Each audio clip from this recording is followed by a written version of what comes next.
Hey guys, I am silent trader ICT Bangla explain you. আজকে আমরা শিখব কারা ফরেক্স মার্কেটে ট্রেড করে। It's a very important concept. Forex trading করতে হলে আপনাকে এইগুলো জানতে হবে। আপনি যে ফরেক্স মার্কেটে ট্রেড করেন, সেম ফরেক্স মার্কেটে কারা ট্রেড করে তাদের ব্যাকগ্রাউন্ড জানার পর তাদের সাথে তাল মিলিয়ে ট্রেড করবেন। এবং আমি ICT trader, smart money trader, আমি আপনাদেরকে পরবর্তী ভিডিওগুলোতে শিখাবো কিভাবে স্মার্ট ট্রেডারদের মতো ফরেক্স মার্কেটে ট্রেড করতে হবে। স্মার্ট মানি ট্রেডাররা যেভাবে রাস্তা রেখে যায় সেই রাস্তা দিয়ে আপনি পার হবেন, অ্যান্ড সেই প্রসেসটাই আমি আপনাদেরকে দেখাবো। এখন আমরা জানবো ফরেক্স মার্কেটে কারা ট্রেড করে। এই ফরেক্স মার্কেটে তিন ধরনের জিনিস কাজ করে, ট্রেড করে। এক হচ্ছে ব্যাংক, এবং দুই নম্বরে হচ্ছে ইনস্টিটিউশন, আর তিন নম্বরে হচ্ছে রিটেইলার।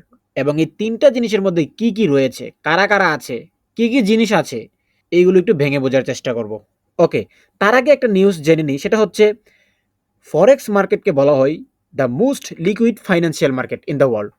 কারণ এইখানে বিভিন্ন ধরনের বড় ছোট অংশগ্রহণকারীরা ট্রেড করে। প্রতিদিন এখানে $7 ট্রিলিয়ন বেশি লেনদেন হয়। কিন্তু প্রশ্ন হলো, এই বিশাল মার্কেটকে আসলে কারা কারা ট্রেড করে, এগুলোই আমরা মূলত জানবো। তো ফার্স্টেই আসে ব্যাংক। অ্যান্ড ব্যাংক হচ্ছে দুই ধরনের, একটা হচ্ছে সেন্ট্রাল ব্যাংক এবং আরেকটি হলো কমার্শিয়াল ব্যাংক। সেন্ট্রাল ব্যাংক যেমন federal reserve, USA, European central bank, ECB, bank of Japan ইত্যাদি। এরা দেশের অর্থনীতি ও মুদ্রানীতি নিয়ন্ত্রণ করে। মার্কেটে সবচেয়ে বড় নিয়ন্ত্রণ হচ্ছে এই সেন্ট্রাল ব্যাংক। এবং সুদের হার বাড়ানো বা কমানো, কারেন্সি রিজার্ভ ম্যানেজ করা, এসব সিদ্ধান্তে পুরো মার্কেটকে নড়েচড়ে ওঠে।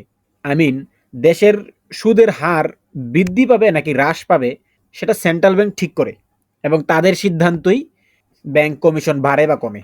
এক কথায় মার্কেটের দিক নির্দেশক শক্তি হলো সেন্ট্রাল ব্যাংক।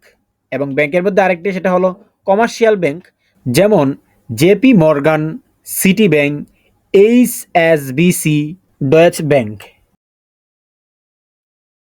এগুলো হলো সবচেয়ে বড় অংশগ্রহণকারী। কমার্শিয়াল ব্যাংক সবচেয়ে বড় অংশগ্রহণকারী, আর সেন্ট্রাল ব্যাংক মার্কেটের নিয়ন্ত্রক শক্তি। ওকে, তো ইনভেস্টর, বড় বড় কোম্পানি, এমনকি সরকার, সবার জন্য তারা কারেন্সি এক্সচেঞ্জ করে। কারা? Commercial bank. এই কমার্শিয়াল ব্যাংক ফরেক্স মার্কেটে ট্রেড করে কাদের হয়ে? ইনভেস্টর, বড় বড় কোম্পানি, এমনকি সরকার, সবার জন্য তারা কারেন্সি রিজার্ভ করে।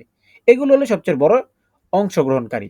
আপনি যেই ডলার এক্সচেঞ্জ করেন সেই একই কাজ তারা বিলিয়নের ডলারে করে। আপনি করেন 5-10 ডলার দিয়ে, কিন্তু তারা করে বিলিয়ন বিলিয়ন ডলার দিয়ে এই এক্সচেঞ্জগুলো করে থাকে। এবং আপনি এটা শিওর যে আপনার থেকে হাজার গুণ ভলিউম তাদের বেশি।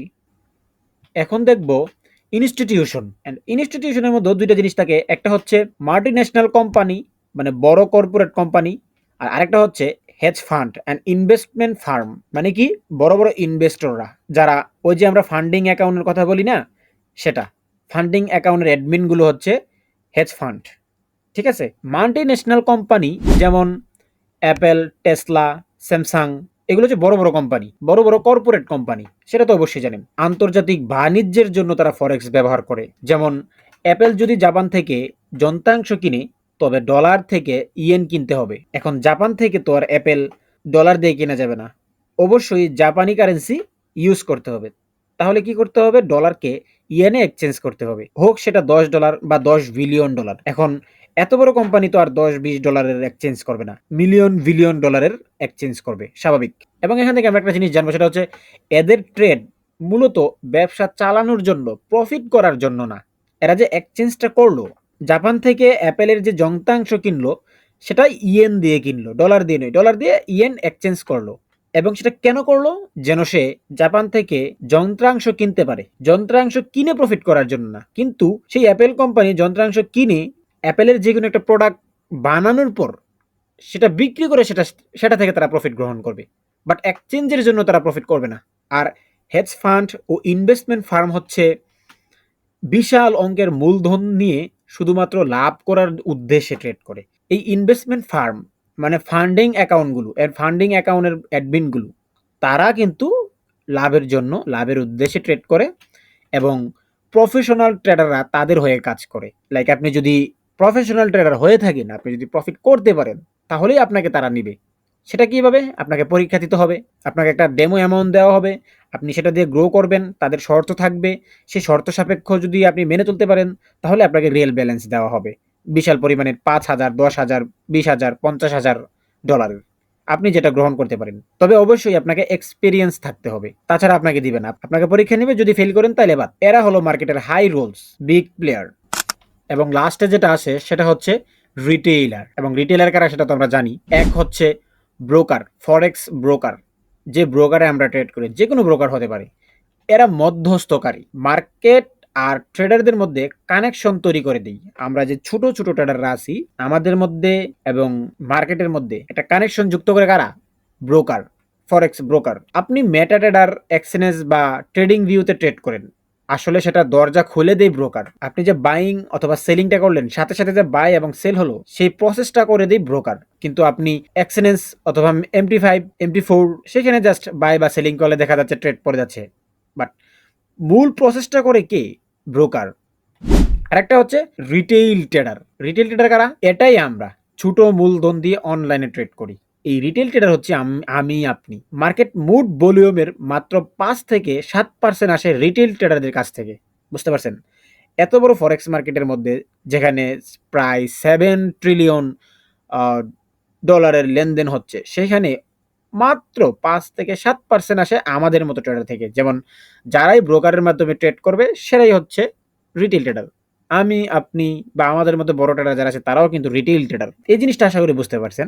যদিও সংখ্যায় অনেক, কিন্তু ভলিউমে আমরা সব থেকে ছোট। আমরা রিটেইল ট্রেডাররা কিন্তু বেশি। ব্রোকারের মাধ্যমে মিলিয়ন মিলিয়ন অ্যাকাউন্ট আছে, যেগুলা রিটেইল ট্রেডাররা চালায়। তারপরেও আমাদের ভলিউম মাত্র ৫ থেকে ৭%। আশা করি জিনিসটা বুঝতে পারছেন।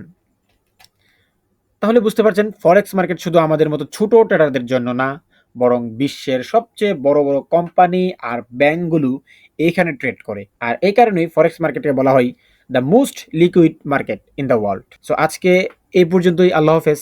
আর হ্যাঁ, অবশ্যই চ্যানেলটি সাবস্ক্রাইব করে পাশে রাখবেন। এবং আমি এই চ্যানেলের মধ্যে ICT SMC-তে লাইভ ট্রেড করি, লাইভের মাধ্যমে আসি। আপনারা চাইলে প্রতিদিন সপ্তাহে 4 দিন লাইভে যুক্ত হতে পারেন। লাইভে যুক্ত হলে আপনারা সেখান থেকে ট্রেড পেয়ে যাবেন। আর অবশ্যই ভিডিওটা শেয়ার করে দিবেন।